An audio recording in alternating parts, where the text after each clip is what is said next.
So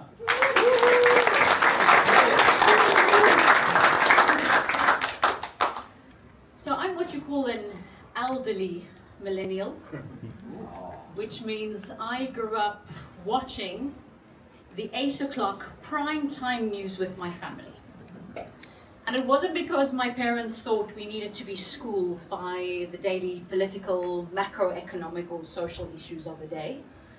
Nor was I particularly interested in why the US president did not have relations with that woman. That came later on in life.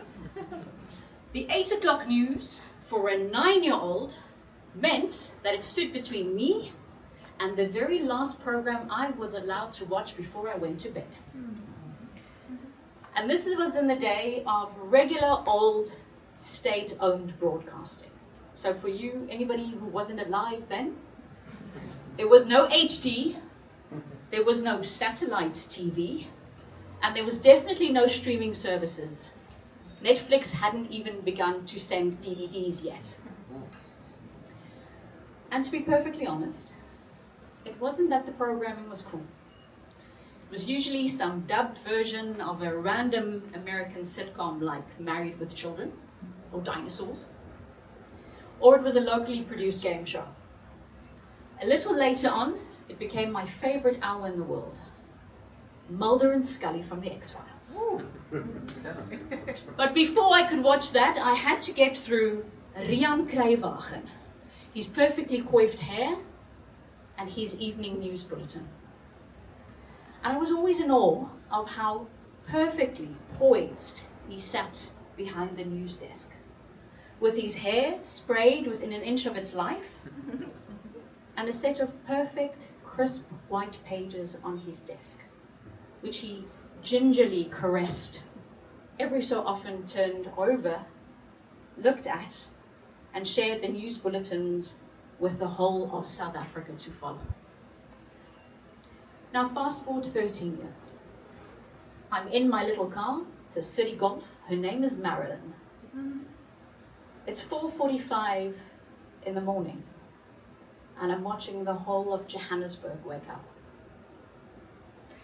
And my friends and family at the time said to me, Natasha, why do you want a career like this? Your friends are coming home from parties at 4 a.m. Nobody goes to work.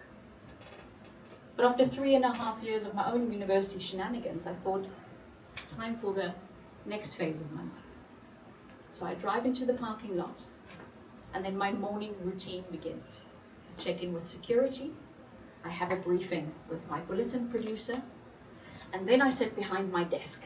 I have to translate 6 top news stories from English into my home language of Afrikaans. And this morning is even more intriguing because I have to correctly pronounce the name of the Minister of Transport and Public Works.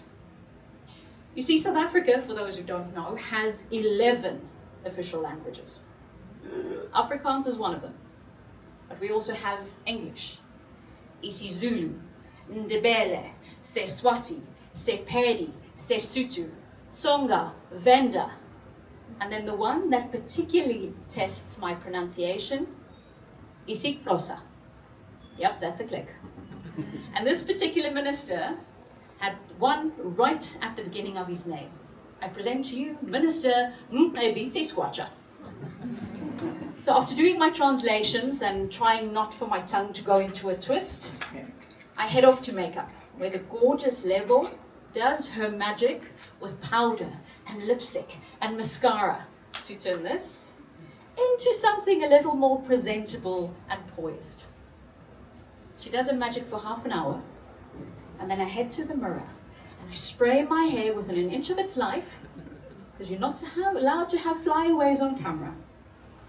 I go back to my desk, Control P, run to the printer, and absent-mindedly grab my own stack of crisp white paper.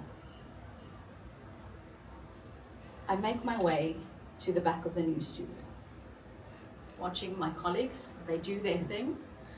I was usually third in line, first after the ad break, and after my Setswana and isiXhosa colleague would share their news with our multicultural cultural audience. In the meantime, our floor manager would carefully put on my microphone or my jacket. No boob grazers, this wasn't the time before, me too. And I would put my earpiece in, waiting for the voice of our director and our producer. It's go time. I make my way to the desk.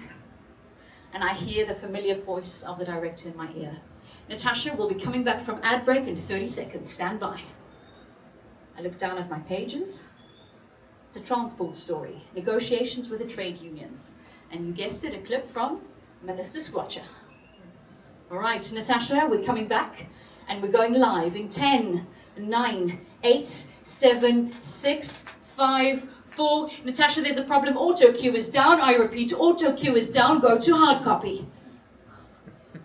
My heart sinks into my stomach, while at the same time beating out of my chest. And in those split seconds, I realized I was going to have to share the news live on camera with a difficult name. 6 news stories relying solely on the pages in front of me. 2, 1, I look up. Good morning, South Africa. I'm Natasha Jacobs. The next 15 minutes is a blur. I got through 6 news stories. I managed to cue all of the relevant video clips. And I managed to say BC Squatcher correctly. At least I think I did. It goes and it goes and it goes. Okay, Natasha, ad break is up and we're out. Every system in my body has gone into overdrive and is now crashing. I feel the adrenaline coming down. I feel the color come back to my face. And I hear in my earpiece, they're speaking to my colleague Vusi, auto cue isn't back. You're going to have to do this again. But I didn't care. I'd made it. Fairly unscathed.